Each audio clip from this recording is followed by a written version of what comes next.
Shalom sobat. Sobat, kembali saya mencoba jelaskan Matius 7 ayat 21 sampai 23. Ayat ini sudah sering dibahas.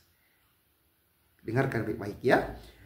Bukan setiap orang yang berseru kepadaku, Tuhan, Tuhan, akan masuk ke dalam kerajaan surga, melainkan dia yang melakukan kehendak Bapa-Ku yang di surga. Pada hari terakhir, banyak orang akan berseru kepadaku, Tuhan, Tuhan, bukankah kami berbuat demi namamu dan mengusir setan demi namamu dan mengadakan banyak mujizat demi namamu juga? Pada waktu itulah aku akan berterus terang kepada mereka dan berkata, aku tidak pernah mengenal kamu. Enyahlah daripadaku kamu sekalian pembuat kejahatan.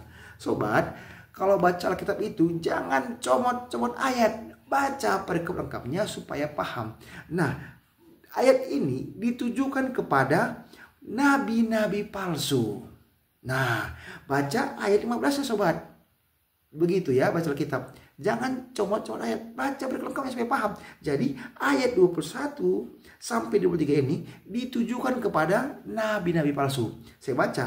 Waspadalah terhadap nabi-nabi palsu yang datang kepadamu dengan menyamar seperti domba, tetapi sesungguhnya mereka adalah serigala yang buas. Matius 7 ayat 15. Nah, jadi ayat ini ditujukan kepada para nabi palsu. Yang kedua, kita renungkan ayat 21. Bukan setiap orang yang berseru Tuhan akan masuk dalam kerajaan surga, tetapi melakukan kehendak Bapa. Iya sobat ya, bukan hanya ngomong Tuhan. Tuhan, Tuhan bukan seperti itu, tapi melakukan kehendak Bapa. Nah, apa itu kehendak Bapa? Kita baca Yohanes 6 ayat 40. Sebab inilah kehendak Bapa-Ku, yaitu supaya setiap orang yang melihat Anak dan yang percaya kepadanya beroleh hidup yang kekal, dan supaya Aku membangkitkannya pada akhir zaman.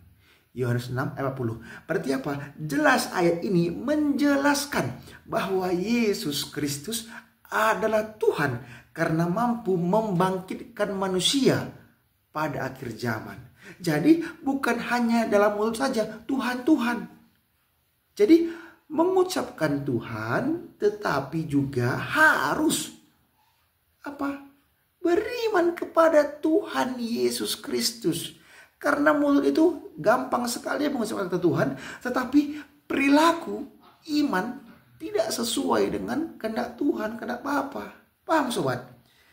Baca lagi Yohanes 8 ayat 23 sampai 24. Lalu ia berkata kepada mereka, kamu berasal dari bawah, aku dari atas. Kamu dari dunia ini, aku bukan dari dunia ini. Karena itu tadi aku berkata kepadamu bahwa kamu akan mati dalam dosamu. Sebab jikalau kamu tidak percaya bahwa akulah dia, kamu akan mati dalam dosamu. Yohanes 8 ayat 23 sampai 24. Jadi apa? Ayat ini menjelaskan bahwa Tuhan Yesus Kristus berasal dari surga. Dan kalau tidak percaya bahwa Yesus Kristus adalah Tuhan, maka mati dalam dosa. Sebab upah dosa ialah maut, tetapi karunia Allah ialah hidup yang kekal dalam Kristus Yesus Tuhan kita. Roma 6 ayat 23. Berarti apa? Kembali saya jelaskan. Bukan sekedar mulut yang berkata Tuhan, Tuhan, tetapi harus disertai percaya, beriman, dan melakukan kehendak Bapa. Yaitu apa? Percaya bahwa Yesus Kristus adalah Tuhan, beriman kepadanya bahwa Tuhan Yesus Kristus mampu membangkitkan kita pada akhir zaman. Itu dah sobat. Nah, poin yang ketiga, Tuhan Yesus tidak mengenal para pembuat kejahatan ataupun para nabi palsu. Nah, bisa kita bandingkan sobat di Kisah Para Rasul 19 ayat 13 sampai 17 seperti yang dilakukan oleh anak-anak Skewa. Saya baca. Kisah Para Rasul 19 ayat 13 sampai 17. Juga beberapa tukang jampi Yahudi yang berjalan keliling di negeri itu mencoba menyebut nama Tuhan Yesus atas mereka yang kerasukan roh jahat dengan berseru katanya, aku menyumpahi kamu demi nama Yesus yang diberitakan oleh Paulus. Mereka yang melakukan hal itu ialah 7 orang anak dari seorang imam kepala Yahudi yang bernama Skewa. Tetapi roh jahat itu menjawab, Yesus aku kenal dan Paulus aku ketahui. Tetapi kamu, siapakah kamu? Dan orang yang dirasuk roh jahat itu menerpa mereka dan menggagahi mereka semua dan mengalahkannya, sehingga mereka lari dari rumah orang itu dengan telanjang dan luka-luka. Hal itu diketahui oleh seluruh penduduk Efesus, baik orang Yahudi maupun orang Yunani. Maka ketakutanlah mereka semua dan makin masyhurlah nama Tuhan Yesus. Berarti apa sobat? Bukan hanya sekadar di mulut saja sobat. Kenapa? Kalau sekadar mulut semua orang bisa. Makanya bandingkan, kamu buka nanti sobat, 1 Korintus 13 ayat 1 sampai 3. Nah, supaya kamu paham sobat ya, silakan baca 1 Korintus 13 ayat 1 sampai 3 dengan judul kasih.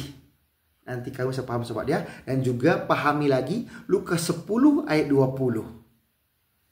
Yang terpenting itu nama kita terdaftar di surga sobat. Bukan sekedar ngomong aja, tapi harus beriman dan taat kepada Tuhan Yesus Kristus. Itu maksudnya sobat ya. Oke?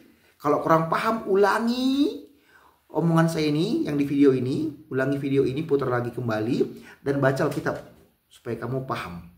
Oke? Searching kalau kamu tidak punya Alkitab. Oke? Semangat belajar Alkitab. Tuhan memberkati. Shalom.